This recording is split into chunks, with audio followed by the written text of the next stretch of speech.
जनवरी 1968 में Sandra Jackson नाम की एक 21 साल की सिंगल मदर अपनी 5 महीने की बेटी किम्बर्ली के साथ इंग्लैंड के उत्तरी शहर नॉर्टन में रह रही थी। एक इवनिंग जब सैंड्रा अपनी बेटी के नहाने के पानी को ठंडा होने का इंतज़ार कर रही थी, वह अपने अपार्टमेंट की रसोई में दूध की बोतल गर्म करने लगी। इस दौरान छोटी किम्बर्ली बैक गार्डन में अपने स्ट्रॉलर में खेल रही थी। उसके स्ट्रॉलर में लकड़ी के झुनझुने लगे हुए थे जो बच्चों को बिजी रखते थे, जबकि सैंड्रा घर का काम करती थी। घर का लेआउट ऐसा था कि अगर रसोई का पिछला दरवाज़ा खुला रहे तो सैंड्रा किम्बर्ली पर नज़र रख सकती थी। कुछ देर बाद सैंड्रा घर के सामने वाले कमरे में चली गई। वहाँ बड़ी खिड़कियों से उसने एक यंग लड़के को देखा जो एक स्ट्रॉलर को धकेल रहा था, जो उसके अपने स्ट्रॉलर जैसा ही लग रहा था। सैंड्रा ने जिज्ञासावश देखा, गौर किया कि उस स्ट्रॉलर में वैसे लकड़ी के झुनझुने नहीं थे जैसे उसके बच्चे के स्ट्रॉलर में थे। इसलिए उसने सोचा कि यह उसका नहीं हो सकता। लेकिन जैसे ही वह वापस रसोई में आई और खुले हुए दरवाजे से बाहर देखा, उसके रोंगटे खड़े हो गए।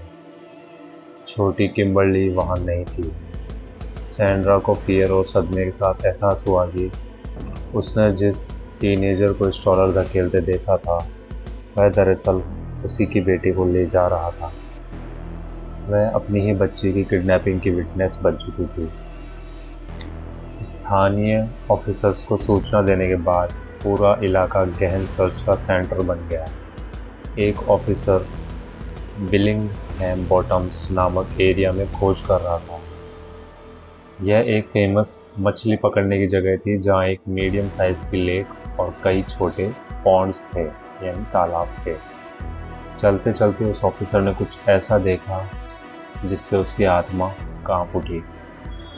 एक छोटे तालाब में उल्टी तैरती हुई लाइफलेस बेबी किम्बर्ली मिली। इस नन्ही बच्ची की निर्दय हत्या से पूरा शहर गुस्से में आ गया। जांच में पता चला कि सैंड्रा का बैकयार्ड एक छोटी एलिवे से जुड़ा हुआ था, जहां कोई दीवार या गेट नहीं था, यानी कोई भी आसानी से वहां घुस सकता था और बच्ची को ले जा सकता था। हालांकि यह भी पाया गया कि वह बैकयार्ड मेन रोड से दिखाई नहीं देता था।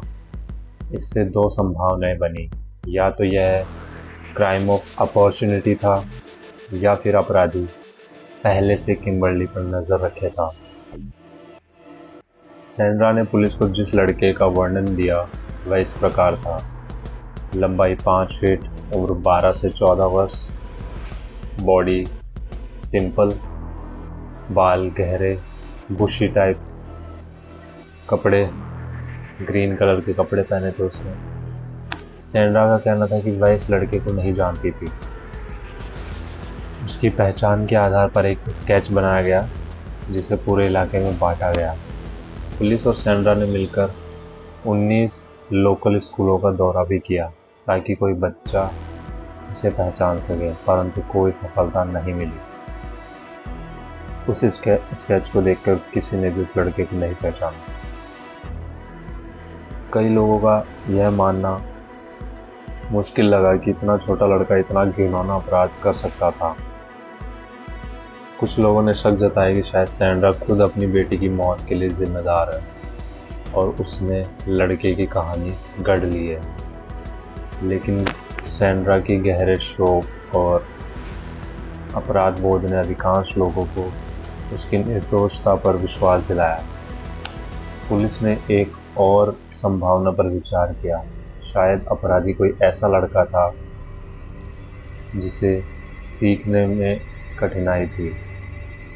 शायद वह किम्बर्ली को खेलने के लिए ले गया और उसे तालाबों के पास डेड बॉल दिखा रहा था और वह गलती से पानी में गिर गई।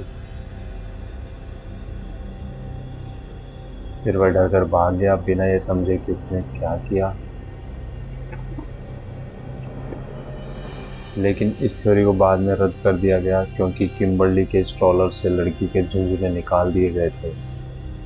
इसका मतलब अपराधी ने जानबूझकर समय लिया ताकि स्ट्रॉलर की पहचान छिप सके। इससे स्पष्ट था कि यह कोई दुर्घटना नहीं बल्कि सोची समझी हत्या थी। किम्बर्ली के मर्डरर को पकड़ने के लिए बहुत मेहनत की गई परंतु कोई स्ट्रॉन्ग प्रूफ नहीं मिला। आखिरकार मामला ठंडा पड़ गया। 36 सालों तक यह मामला अनसुलझा ही रहा। 2004 में जब एंड्रा बुजुर्ग हो चुकी, उसने पुलिस से फिर से मामला खोलने की मांग की। सैंड्रा जैक्सन जो कि बच्ची की मां थी, उसने कहा हत्यारे के फिंगरप्रिंट्स प्रेम स्ट्रॉलर पर होने चाहिए थे, जिसको प्रेम भी कहते हैं स्ट्रॉलर को। मैं जानना चाहती हूँ कि क्या ये सबूत अब भी रखे गए हैं और क्या केस को दोबारा देखा जा सकता है। सैंड्रा ने आगे कहा, मैं उस वक्त जवान और बहुत भोली थी। मुझे जांच की बारीकियां समझ में नहीं आई, लेकिन अब समय बदल गया है। हर गुजरते साल के साथ किम्बर्ली जैक्सन की हत्या की यादें धुंधली पड़ती जा रही है, लेकिन फिर भी कुछ लोग आज भी भुला नहीं पाए और वो बच्ची आज भी नहीं मिली है। मतलब वो जो उसका हत्यारा था बच्ची का, वो आज भी नहीं मिला। और शायद कहीं ना कहीं वह शख्स जिसने ये किया था अब भी अपने मौन साइलेंट गिल्ट से जूझ रहा है, ये लोगों का मानना था। शायद उसे पश्चाताप हो या शायद वह कभी कभी पीछे मुड़कर उस दिन को याद करता हो जब उसने छोटी किम्बर्ली को पानी में डुबो दिया था और स्माइल करता हो।